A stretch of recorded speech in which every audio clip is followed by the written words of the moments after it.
በህይወት ዘመን ካጋጠመ በጣም ከባዱ ሐዘን እናቴን ሳጣ ነው። ራሳችሁን ብታጡስ? ከባዱ ሐዘን እሱ ሊሆን አይችልም?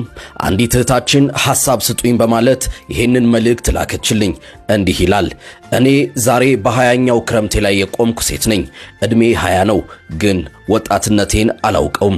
ገና በለጋነቴ ነው የተቀማሁት በገዛ አባቴ ምንነቱን በማላውቀው ምክንያት ይጠላኛል። በዚህ የተነሳ ሁሌ ይደበድበኛል። አንድ ቀን ግን ከሰው ልጅ ጭካኔ በላይ የሆነ ነገር ተፈጠረ። የዛሬ 6 ዓመት ገና የ14 ዓመት እንቡጥ አበባ ሳለሁ በወር አበባ ላይ ነበርኩ።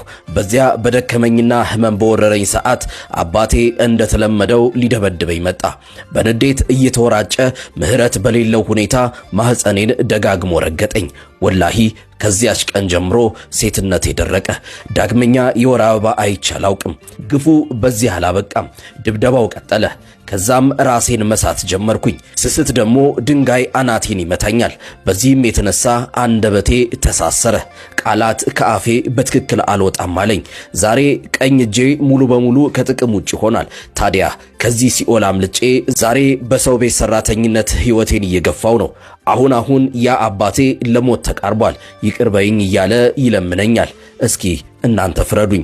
አካሌን ያጎደለውን እናት የመሆን ተስፋዬን ያጨለመውን ነፍሴን የገደለውን ሰው ይቅር ልበለው ወይስ ቂሜን በውስጥ ያምቄ ሊያዘው?